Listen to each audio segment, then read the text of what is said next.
অনুসূচিত জাতি যুৱ ছাত্ৰ পৰিষদ অসমে আজি যোৰহাট জিলাৰ অনুসূচিত জাতি ছাত্ৰাবাসত এক সংবাদমেলৰ আয়োজন কৰে। উক্ত সংবাদমেলত পৰিষদৰ কেন্দ্ৰীয় সাধাৰণ সম্পাদক অমৃতৰাম দাস,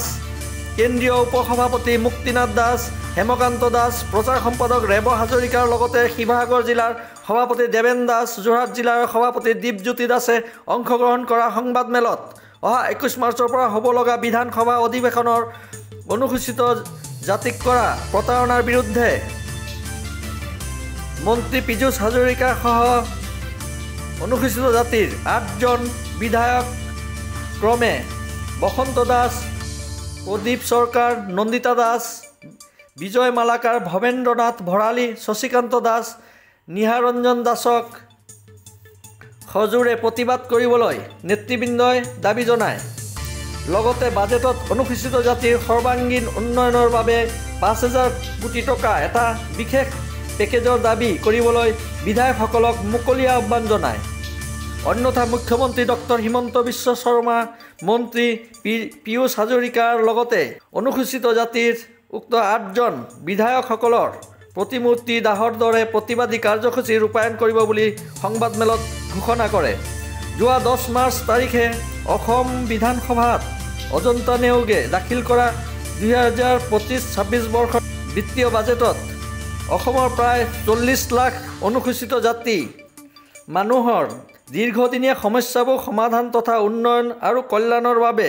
কোনো ধৰণৰ আঁচনি গ্ৰহণ কৰা হোৱা নাই, বৰং কৰ্তন কৰাহে পৰিলক্ষিত হৈছে বুলি জানিব দিয়ে। পৰিষদৰ কেন্দ্ৰীয় সাধাৰণ সম্পাদক অমৃতৰাম দাসে এনেদৰে কয়, এই বাজেটক লৈ অনুসূচিত জাতি ৰাইজ আৰু আমাৰ সংগঠন কোনো কাৰণে সন্তুষ্ট নহয় বুলি উল্লেখ কৰে।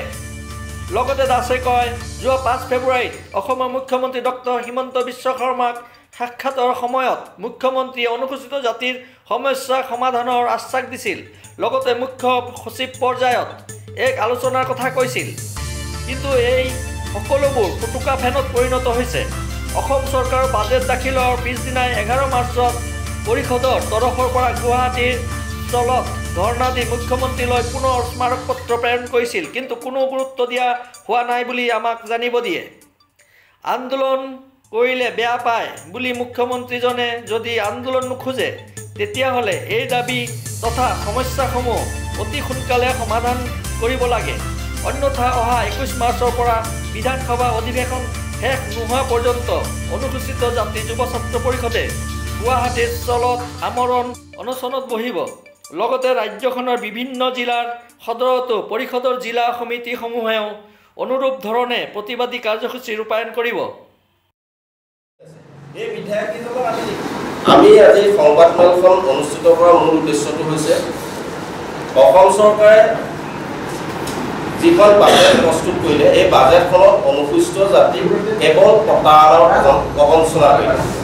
আমি এই দেখুৱাব বিচাৰিছোঁ এইখন অসম চৰকাৰৰ অজন্তা ডাঙৰণী বাইদেৱে বিত্তমন্ত্ৰী প্ৰকাশ কৰা অসম বাজেট। এই বাজেটখন আপোনালোকে তন্নতন্নকৈ পৰীক্ষা কৰিলে চাব, ইয়াত অনুসূচিত জাতিৰ বাবে কোনো উন্নয়নমূলক আঁচনি গ্ৰহণ নকৰে। অনুসূচিত জাতিৰ বাবে যিখন অনুসূচিত জাতিৰ আন্তঃগাঁথনি উন্নয়ন, অনুসূচিত জাতিৰ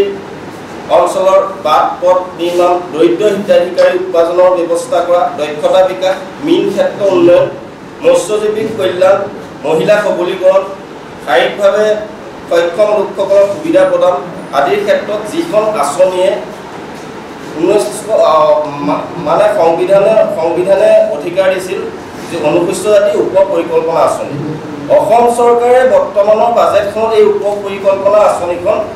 একেবাৰে বিলুপ্তি কৰি পেলালে। এই কাৰ্যক আমি অনুসূচিত জাতি যুৱ ছাত্ৰ পৰিষদ কেন্দ্ৰীয় সমিতিৰ তৰফৰ পৰা আমি গৰিহণা দিছোঁ অসমৰ মুখ্যমন্ত্ৰী হিমন্ত বিশ্ব শৰ্মা আৰু মন্ত্ৰী পীযুষ হাজৰিকা। লগতে আমি ক'ব বিচাৰিছোঁ,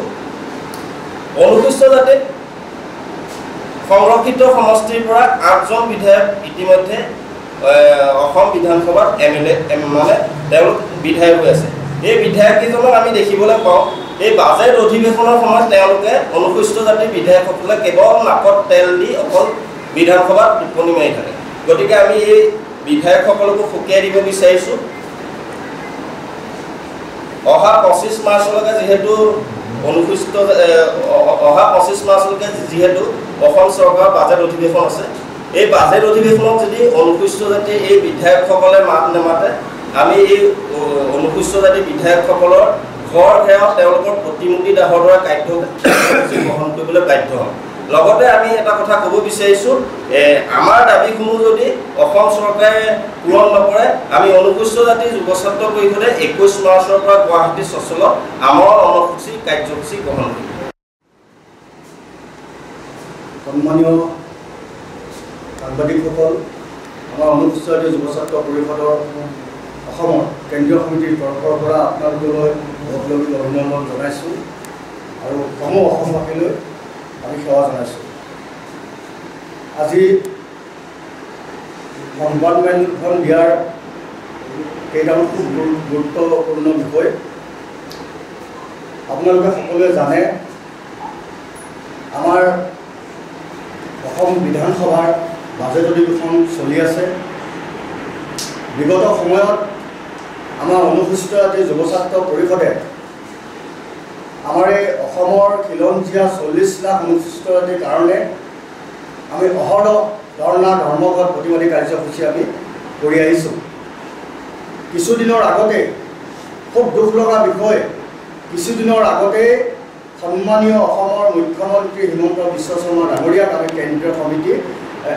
এটা সজাতি দলে লগ কৰিছিলোঁ আমাৰ যিখিনি অভাৱ অভিযোগ আছে আমাৰ অনুসূচিত জাতিৰ তেওঁ সম্পূৰ্ণভাৱে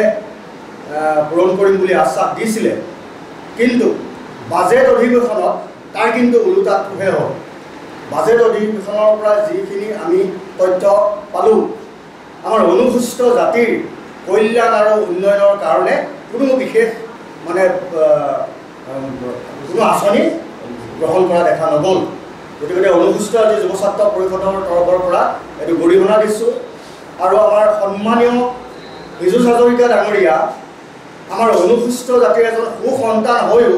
তেওঁ অসমৰ 40 লাখ অনুসূচিত জাতিৰ কাৰণে একদম চকু মুদা গুলিৰ দৰে তেওঁ ভাও জুৰি আছে গতিকে তেওঁৰ দায়িত্ব আছে যেহেতু এটা সংৰক্ষণ সমষ্টিৰ পৰা গৈ তেওঁ 15 বছৰ দিন এগৰাকী মন্ত্ৰীৰ পদত থাকি আজিলৈকে যে অনুসূচিত জাতিৰ উন্নয়নৰ কাৰণে একো কৰিব পৰা নাই সেইটো আমাৰ অসমৰ অনুসূচিত জাতিৰ ৰাইজে বুজি উঠিছে গতিকে তাৰ পৰিপ্ৰেক্ষিতত আমি যোৱা 11 মাৰ্চতো আমি আপোনাৰ চচলত ধৰ্ণা কাৰ্যসূচী আমি কিছুমান ধৰ্ণা কাৰ্যসূচী কৰিছিলোঁ আমি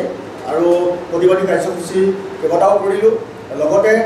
যেতিয়া আমি তাত স্মাৰকপত্ৰ প্ৰদান কৰিছিলোঁ আৰু আমাক আশ্বাস দিছিলে অতি সোনকালে আমাৰ সমস্যাসমূহ পূৰণ কৰিব কিন্তু বৰ্তমানলৈকে পূৰণ কৰা দেখা নগ'ল গতিকে অসমৰ মুখ্যমন্ত্ৰী আমাৰ অনুসূচিত জাতিৰ বাবে এজন কলগ্ৰ মুখ্যমন্ত্ৰী আৰু একেবাৰে চকুমুদা বুলি ভাও ধৰি আছে তেওঁ সদায় চিঞৰি আছে সভা সমিতিয়ে সদায় চিঞৰি অসমৰ প্ৰত্যেকটো জাতি জনগোষ্ঠীৰ উন্নয়ন আৰু বিকাশৰ কাৰণে তেওঁ সদায় সমান চকুৰে চাব বুলি আগবঢ়াই নিব বুলি তেওঁ সদায় চিঞৰি আছে কিন্তু আমাৰ আজি স্বাধীনতাৰ 78 বছৰ পাৰ হৈ গ'ল আজিলৈকে কিন্তু অনুসূচিত জাতিৰ একো উন্নয়ন কৰা দেখা নগ'ল ৰাস্তা ঘাট কোনো মানে ভাল ৰাস্তা এটা নাই অনুসূচিত জাতিৰ এলেকাসমূহত ভাল মানে কিছুমান আঁচনি নাই গতিকে এইটো আমি ধিক্কাৰ দিছোঁ অনতিপলমে তেওঁলোকে যদি আমাৰ এই সমস্যাসমূহ পূৰণ নকৰে আমি এই অসমৰ আমাৰ 8টা সমষ্টিৰ সংৰক্ষণ সমষ্টিৰ পৰা গৈ টোপনিয়াই মানে নিদ্ৰা ভেকচন ধৰি থকা সেই বিধায়কসকলৰ আমি অতি সোনকালে কিন্তু ঘৰ ঘাৰ কৰিম আৰু প্ৰতিমূৰ্তি দাহ কৰিম ইয়াৰ পৰিস্থিতিত যদি কিবা প্ৰতিবাদ কৰোঁতে কিবা ভয়ানক পৰিস্থিতি হয় তাৰ কাৰণে কিন্তু অনুসূচিত জাতি যুৱ ছাত্ৰ পৰিষদ জগৰীয়া নহ'ব কিন্তু চৰকাৰহে জগৰীয়া হ'ব এইটো কিন্তু স্পষ্ট কথা সন্মানীয় সাংবাদিক বন্ধুসকল আৰু কেন্দ্ৰীয় সমিতিৰ সদস্যবৃন্দ ইতিমধ্যে আমাৰ কেন্দ্ৰীয় সমিতিৰ সাধাৰণ সম্পাদক কেন্দ্ৰীয় সমিতিৰ উপসভাপতি ডাঙৰীয়াই বিধানসভাৰ যি বাজেট অধিৱেশনত অনুসূচিত জাতিক প্ৰতাৰণা প্ৰবঞ্চনা কৰাৰ সন্দৰ্ভত ইতিমধ্যে আপোনালোকৰ আগত ব্যক্ত কৰিছেই আমাৰ কথা হ'ল কি আমি ন্যায্য প্ৰাপ্য পাব লাগিব আমাক প্ৰতিখন চৰকাৰে অনুসূচিত জাতিৰ আৰু জনজাতিৰ লোকসকলক প্ৰত্যেকখন চৰকাৰে প্ৰতাৰণাৰ প্ৰবঞ্চনা কৰি আহিছে এই কথাটো আমি প্ৰত্যেকবাৰেই চৰকাৰক আমি দৃষ্টিগোচৰ কৰি আহিছোঁ কিন্তু এইবাৰ এটা আমি বেলেগ ধৰণে আমি দেখা পোৱা গ'ল বাজেটত যিখন বাজেটত অনুসূচিত জাতিৰ কাৰণে আবণ্টিত পুঁজিও পুনৰ কৰ্তনহে কৰিলে অনুসূচিত জাতিৰ উন্নয়ন আৰু কল্যাণৰ কাৰণে যি পুঁজিৰ প্ৰয়োজন আছিলে সেই পুঁজি প্ৰয়োজনৰ বদলি তেওঁলোকে অনুসূচিত জাতিৰ যিসমূহ পুঁজিত আবণ্টন দি আহিছিলে প্ৰতিখন চৰকাৰে সেই পুঁজিসমূহ কৰ্তন কৰিলে। ইয়াত বাৰু ধিক্কাৰজনক আৰু লজ্জাজনক কথা একো হ'ব নোৱাৰে। আমি আমাৰ মুঠতে আমাৰ এটাই ন্যায্য প্ৰাপ্য দাবী, মুঠতে 5,000 কোটি টকা আমাৰ অনুসূচিত জাতিৰ উন্নয়নৰ কাৰণে বিধানসভাৰ বাজেট অধিৱেশনত পুনৰ আমাক দিব লাগিব। এইটো কথা স্পষ্ট। যদিহে নিদিয়ে 8জনকৈ বিধায়ক অনুসূচিত জাতিৰ সন্তান থকাৰ পাছতো তেওঁলোকে কিয় এই নিজৰ স্বগোষ্ঠীটোৰ উন্নয়নৰ কাৰণে বিধানসভাত এবাৰো মান মাতিব পৰা নাই, এই কথাটো কিন্তু এটি লজ্জাজনক কথা। আমি লক্ষ্য কৰিছোঁ যোৱাকালিৰ পৰা আমাৰ গুৱাহাটী, লখিমপুৰ, যোৰহাট প্ৰত্যেক জিলা সমিতিতে কেন্দ্ৰীয় সমিতিৰ নেতৃত্বত, কেন্দ্ৰীয় সমিতিৰ আহ্বানত আমাৰ এই বাজেটৰ ওপৰত আমাৰ সংবাদমেল, ধৰ্ণা, অৱস্থান ধৰ্মঘট, অমৰণ অনশন আদি কাৰ্যসূচীসমূহ আমি গ্ৰহণ কৰিবৰ কাৰণে আমি এক পৰিকল্পনা কৰিছোঁ। এই বাজেট অধিৱেশন চলি থকাৰ সময়তে যদিহে আমাৰ এই 8জনকৈ বিধায়কে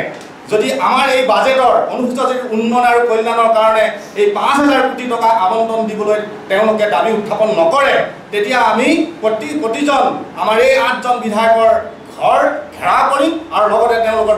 প্ৰতিমূৰ্তি দাহ কৰি আমাৰ ন্যায্য প্ৰাপ্য দাবীৰ কাৰণে আমি আন্দোলন চলাই যাম। গতিকে আমি অনুসূচিত জাতি যুৱ ছাত্ৰ পৰিষদে সকলো সময়তে অনুসূচিত জাতিৰ কল্যাণৰ কাৰণে মাত মাতি আহিছোঁ। গতিকে ভৱিষ্যতৰ দিনত, অনাগত দিনত আমাৰ দাবী, আমাৰ ন্যায্য প্ৰাপ্য আমি পাব লাগিব। এই কথাটো আমি আপোনালোকৰ যোগেদি অসম চৰকাৰক দৃষ্টিগোচৰ কৰাইছোঁ। MLA 8জন কওকচোন। আমাৰ MLA 8জন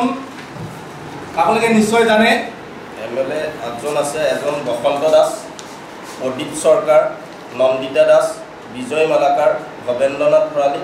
ককিকান্ত দাস, নিহাৰঞ্জন দাস আৰু পীযুষ হাজৰিকা। আৰু এটা কথা ক'ব বিচাৰিছোঁ, মন্ত্ৰী পীযুষ হাজৰিকা, অসম চৰকাৰ কেবিনেট মন্ত্ৰী পীযুষ হাজৰিকা ডাঙৰীয়া, তেখেতে অসম চৰকাৰ যিটো ন্যায় আৰু সবলীকৰণ বিভাগটোত তেখেত মন্ত্ৰী হৈ আছে। তেখেতে অনুসূচিত জাতিৰ